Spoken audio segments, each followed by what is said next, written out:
This is the Share a Voice podcast, presented by Look Left Marketing. In each episode, we tackle the most pressing marketing challenges. Here are your hosts, Look Left Principal Bryan Scanlon and Senior Vice President Jennifer Tanner. Hey, Jen. Hey, Bryan. Have your ears and feet recovered from RSA? My ears, yes. My feet, no. I walked a lot of miles around the show floor and through San Francisco. Well, we're still going to revisit RSA today. So for folks who don't know, it's the world's largest cybersecurity conference, 44,000 or so attendees. By the way, that's more than ever. Several hundred speakers and exhibitors, dozens of keynotes, and as it turns out, one pack of goats. Yeah, one of the exhibitors had a petting zoo with goats on the floor. Definitely a first. I have seen puppies before. There were puppies this year also, but goats were a first and people are still talking about it. I've seen lots of posts on LinkedIn.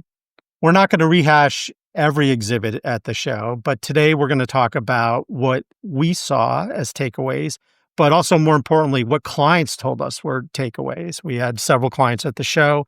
Many of them have been there for several years. So Jen, why don't you start? What's a good takeaway or observation from RSA? We heard from a few people that maybe the essence of RSA has changed over the years and gotten a little bit out of control. It used to be about meeting with prospects and explaining what you do, but in the effort for people to outdo each other, the next cool factor, the biggest booth, they've lost the point. And when you're focused on the flashy gimmicks and someone can't walk up to your booth and clearly see what you do, it's a loss. That gimmick is just a flash in the pan. If you're not a super recognized name where people already know, you need to prioritize more making sure your booth explains your value prop. And often booth position can really help. We heard from one of our clients who had a really good booth position that they actually got some very good leads, dozens actually, of qualified, really great leads. We heard from other folks who were maybe down in the basement of RSA and in the 10,000s or way down there that the traffic wasn't so good. So does it pay to go big? I don't know that it does because I walked the floor many miles worth of trips around the show floor this year, and I saw booths to the side, booths in between north and south that were getting really good traffic. But what I did notice were those booths stood out and they had a good message and were in an area where people were particularly interested. This might be a situation where you think that the flashy gimmick can draw attention, and maybe that's true if you do need to do that in one of the lesser frequented areas. But again, just keep in mind that you don't want people to remember you for the goats. You want them to remember you for your technology. Absolutely. Or at least the goats get you a chance to talk about your technology. Do you have to be at the show? Do you need a booth? Like we've talked about this before. I definitely don't think you need a booth. I do think it's important to be in San Francisco, though. I heard more this year than I've probably ever heard before about vendors that were in San Francisco, but not sponsoring on the show floor. They did not have a booth. They maybe had a suite. Maybe they rented out a space, a restaurant close to Moscone, and they just set up shop there and had reached out prior to the show to set up meetings with key prospects, investors, people that were important, key stakeholders, but they did not have a presence on the floor. My advice often is, what is your goal? And what space are you in? Are you in a market where you've got big players like Cisco or Wiz or one of these well-known companies that have a huge booth, or everyone in your market is going to have a booth and you're trying to come in and disrupt, and that visibility is important with the users? Or are you in a new space where that's probably a waste of money? You don't need to be positioned alongside those big competitors. It's just important to be there, to be taking meetings with prospects. Then you could have a dinner perhaps to connect with people and not spend that $20,000 on something in your booth, or sometimes $150,000. Yeah. And that's just the beginning of the cost, right? Just to get the booth. One of the things that I noticed, this is probably my 15th or 20th RSA, some ridiculous number, is there was so much talk, not really in booths, but outside about like policy.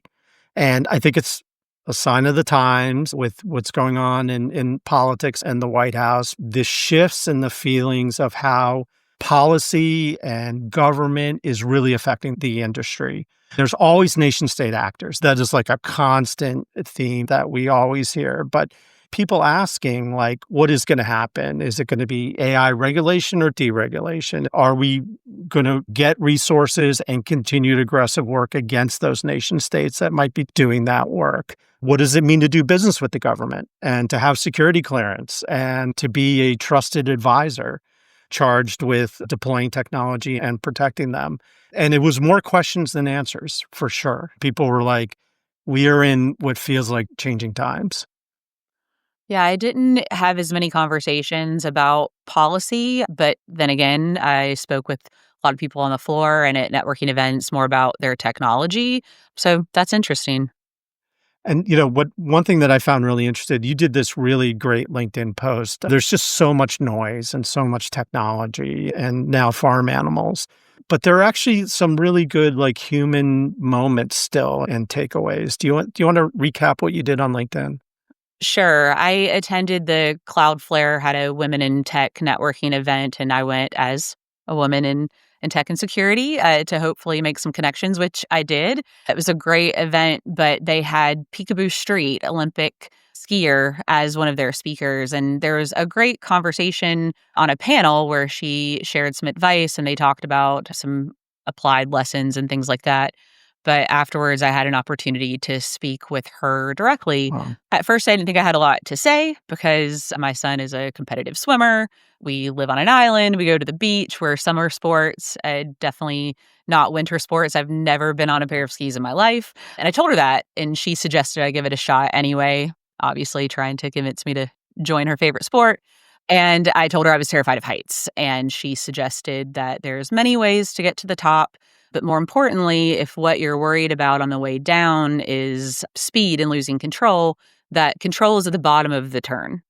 Oh, And wow. that really resonated with me. I felt like it was an important lesson that can be applied across the board. A lot of people, she said, lean back and hold themselves back. That actually makes you go faster and you can lose control. But when you lean into the turn, lean into what scares you, you actually get control and you can accomplish what you want to.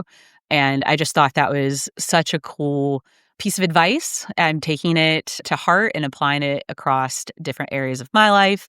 And it was, again, to your point, a really personal moment that I wouldn't have gotten without having a face-to-face conversation, shaking her hand, giving her a hug afterwards, taking a picture. That's something you only get from in person.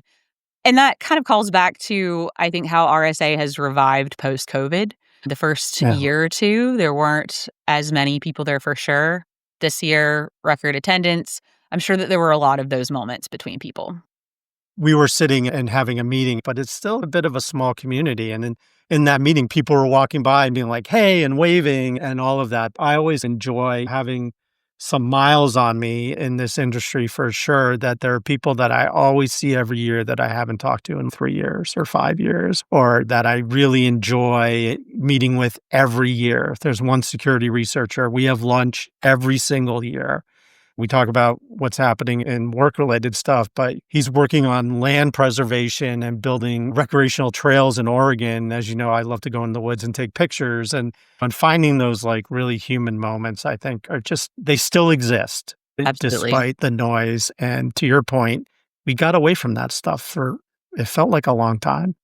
And that actually is another good point. I think as marketers, we often get caught up at RSA and making sure we get all of the leads that we need, that the dinners go smoothly, that everything runs like it should, and what is the outcome.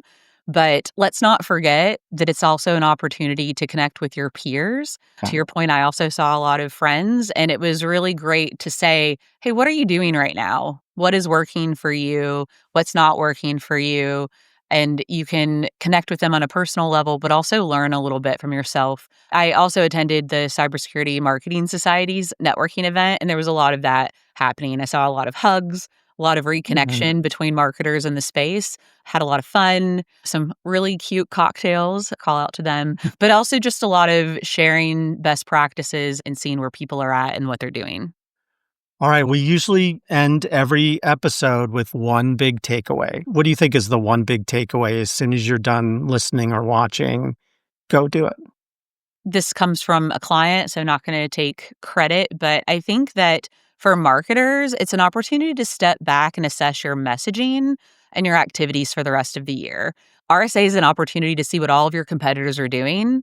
And to the point I just made, connect with people that are in the same field as you, best practices, lessons learned. So take a breath after RSA. You obviously need to follow up with the leads that you made and things like that, but maybe process what you saw from competitors. What messaging did they have? What are their differentiators?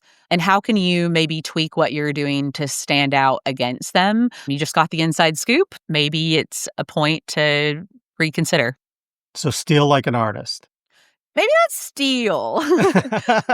At the security show. But messaging is a moving target. It's always changing, tweaking a little bit. And it's just an opportunity to take a deep breath and reset and see if moving into the bigger shows and the next few quarters, if there's something else that you could do or say to really connect with your buyers.